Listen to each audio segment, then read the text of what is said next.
Ternyata kerja isinya cuma kayak gitu doang. Kayak datang, duduk, terus pulang deh. Target ada tetapi semangat kerja tak ada. Atasan ada, tapi tak pernah didengar. Nah, seperti ini biasanya bukan masalah individu loh.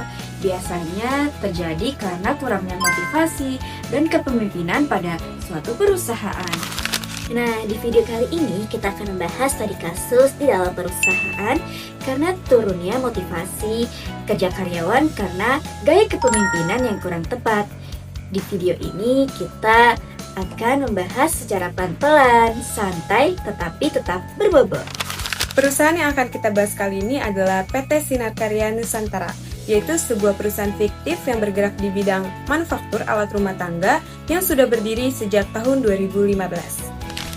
Pada awalnya, perusahaan ini berkembang secara pesat, namun dalam 2 tahun terakhir, perusahaan ini mengalami berbagai masalah, seperti tingkat absensi meningkat, produktivitas menurun, dan banyak karyawan yang merasa tidak dihargai. Konflik utama permasalahan tersebut adalah mulai dari menurunnya motivasi kerja, lalu gaya kepemimpinan manajer yang cenderung otoriter, minimnya komunikasi, dan jarang memberi apresiasi kepada karyawan.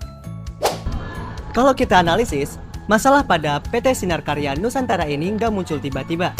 Karyawan merasa kebutuhan dasarnya di tempat kerja belum terpenuhi, mulai dari rasa aman, hubungan sosial, hingga penghargaan.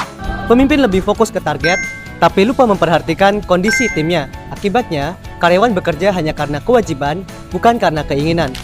Dari sini terlihat bahwa motivasi intrinsik karyawan rendah dan kepemimpinan belum mampu menginspirasi.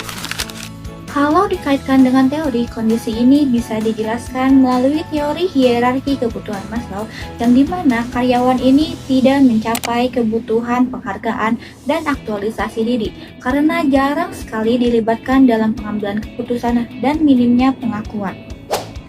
Selain itu, menurut teori Husband, gaji saja itu tidak cukup untuk memotivasi karyawan. Faktor seperti pengakuan, tanggung jawab, dan juga pengembangan diri itu lebih berpengaruh.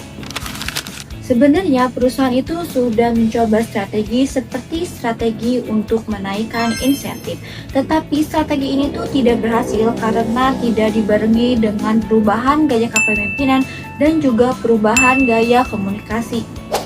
Padahal fungsi kepemimpinan itu bukan hanya soal mengatur saja, tetapi mengarahkan, memotivasi, dan membangun hubungan kerja yang lebih sehat. Dari pembahasan tadi, bisa kita lihat bahwa turunnya motivasi kerja di PT Sinar Karya Nusantara bukan terjadi tanpa alasan.